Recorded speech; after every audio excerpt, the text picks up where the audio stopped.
Hello, everybody. This is Barlow, welcoming you to Guardtower Games. I am joined tonight by my good friend Sean. Sean, the usual host. How you doing tonight, buddy? I'm doing all right. How are you doing? I'm doing awesome. You're messing with the internet. 1 million fans just mind blew. Like they didn't know what happened. Messing with the internet tonight, people. We have an awesome presentation for you tonight. We're going to talk about one of the games that we both grew up with. Yes. And had an amazing time with as young people, and just continue to have an amazing time with. And that, of course, is HeroQuest game system. We're going to answer the question: nostalgia bait or still good? And we have an answer. I think we do have a good answer. It's still good. Yeah, totally good. Spoilers. Totally good. Yeah. So where do we want to dig in? What do we want to start with? So let's just talk about the game. So they did a Kickstarter. Yes. This has been over a year ago, 2 years ago. Well, now, and right? it was Hasbro. It was the Hasbro. Yeah. So it wasn't Kickstarter. It was Hasbro Pulse or HasLab. HasLab or something. Yeah. Yes, correct. And I actually liked the way they did the Kickstarter because Me it too. was literally like, you want this for $100, I think it was, or do you want all the things for 150? That's right. That's it. Two options. That's right. And it wasn't if you know, and if we keep going, you get all these Kickstarter exclusives. And, if you got this level, then you got all the other additional pledge pieces. Yeah. Everything you saw, you knew right up front. You knew exactly how much it was going to cost. And they had it all together. Yeah, I think they added, like, their kind of stretch goals was kind of like alternate sculpts. There was like a female god one. And then there was like, the final one was like, Joe Manganiello wrote an adventure, and they wound up actually, I think, giving you that. Yeah, like they didn't make that. That was like the final one they didn't make, Yeah. but I think they actually did give it to you. They did, yes. Just because, but yeah. So so that was a Kickstarter. Yep.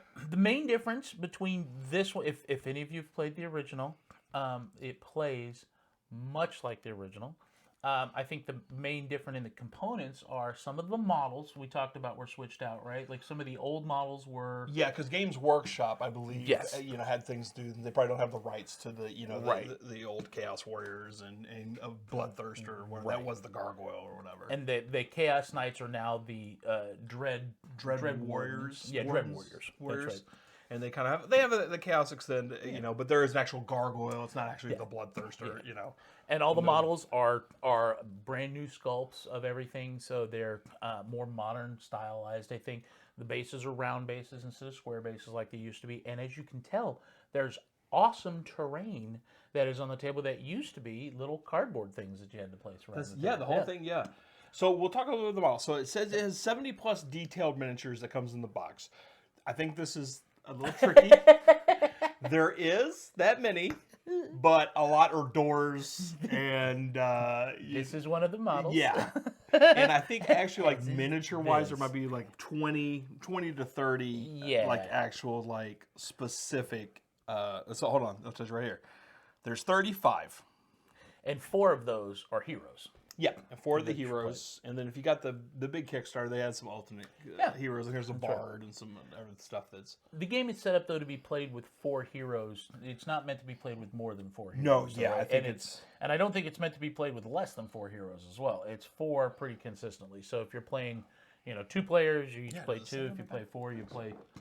because when we played, you both had 2 heroes. That's correct. Like, so we just basically played the starter box. And we played the first scenario, Yes. which is Quest of Trial or something like that. And We had to hunt down the gargoyle. Had done the gargoyle. Yeah. And you lost. We totally lost. And why did we lose? You split the party. And who was the person that split the party? You went on for treasures, man. It was me. I went on a treasure hunt. Yeah. I was going on an adventure. And it was a mistake. It was a big mistake, and I admit my fault.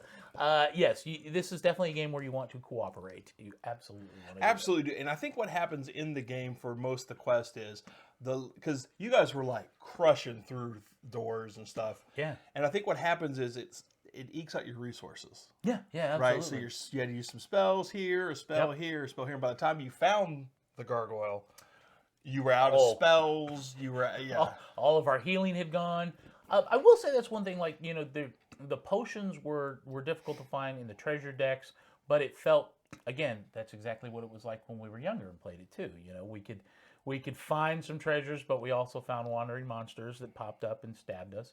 Um, there was there was a lot of that I found because as I went on my treasure hunt, I learned the error of my ways in getting all the wandering monsters and pit traps that just hopped out of nowhere for me. That's So, yeah.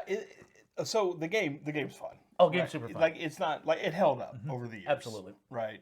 And it's just a fun dungeon delving game. So like it's what were you saying, like not as good D&D, right? Yeah, because it takes the role playing out, and there are some like you're reading the little Yes. the things, and you know you can do voices and stuff like that. But I think this is a great game to introduce people that have not played Dungeons and Dragons to the concept of a game, a cooperative, dungeon delving, monster fighting game. I oh think yes, this is a great because you game have to cooperate. Yeah. Like it's and it's super simple. I mean, it's not terribly complex. There's nothing in it that's gonna. You're never gonna be like, well, I got to flip through the rules to find this particular you've read the rules. I mean, it's all straightforward. It's super straightforward. straightforward. Yeah, and all the quest books are laid out Yep. for you and everything like Yep. that. But it's just it really is, and the miniatures are great. Like, and they have and they catch nostalgia Yeah. with that too. Yeah. They're not the creme de la creme of miniatures, right? Like, but they capture. They're good to capture the right. nostalgia of the game. They're not Games Workshop miniatures. No, But yeah.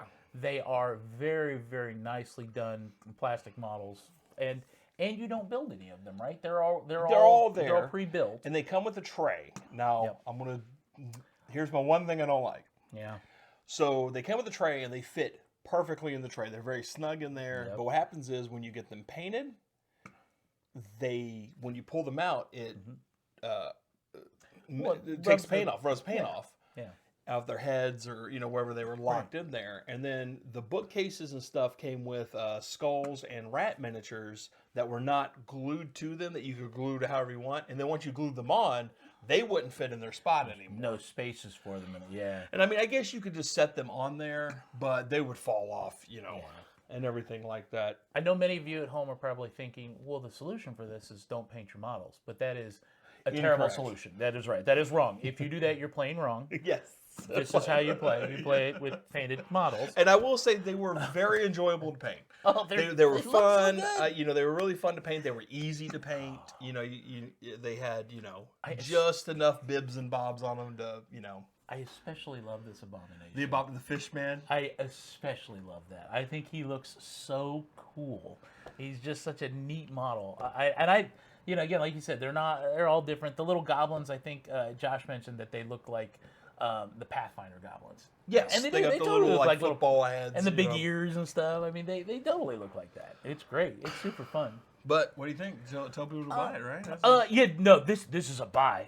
It absolutely is a buy thumbs up, yeah. because I mean, again, it totally hits the nostalgia piece, but it also is a good dungeon delving game where you get the experience that you remember. But it also, I think, because there's a lot of other modern, kind of dungeon. I think it's a delving great games. introduction for people who's never Yeah, played dungeon and it's- delving game to play this first, and then you can advance Yes. to like your Descent and Yes. your Bard Song. And if you play those games already, and you just let's say you want to just play, and you don't want to spend 4 hours, sitting around getting stuff set up and doing that. You just want to play something simple and easier. Because the older I get, the more I find, I like something that plays simple too a lot.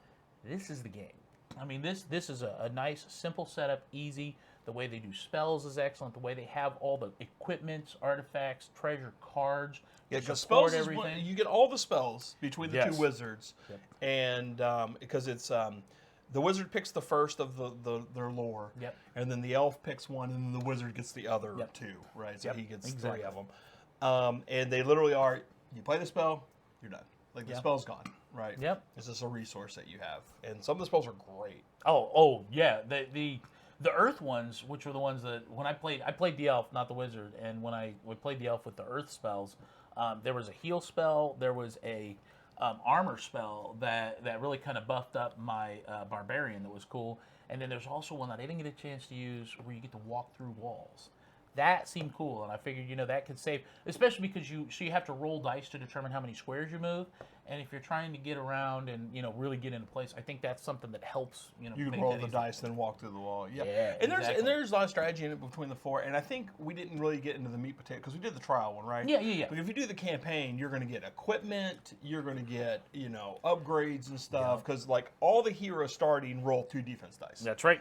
So, but as you start getting equipment and magic items and stuff like that, it's going to, you know, advance along. And the Dread Warriors were throwing, what, 4 dice at you? 4 dice. I Yeah, think. Dread I think Warriors the were throwing Virgo 4 was dice. 5, yeah. That's, woo. But yeah. That's a little rough. That was harsh. But yeah, so you all should check it out. Absolutely. We just want to talk about because we finally did get it painted up. We actually played our first game and we loved it. It was not just like one of those things that you go, man, that was a whole lot more fun when I was 15. Right? Like, it was a lot of fun when I was 15, and it was a lot of fun today. It was fun today. Yeah, so it totally held up. yeah. So if you're interested in picking up any of this stuff, you definitely want to check your friendly local game store and see if they have it because it is available for retail worldwide. Yep. And so if you can find it and you're into Dungeon Delvers or you have some friends or family that is not into it, but you want to introduce into dungeon delving, this is a perfect starting place. Good intro. All right. If you enjoy these videos, please leave a like and subscribe. We genuinely do appreciate it. Until next time, man. Thanks for letting me join. Yeah. Thanks for hosting this one. Yeah. I appreciate it. Y'all have a good one. Bye now. Bye,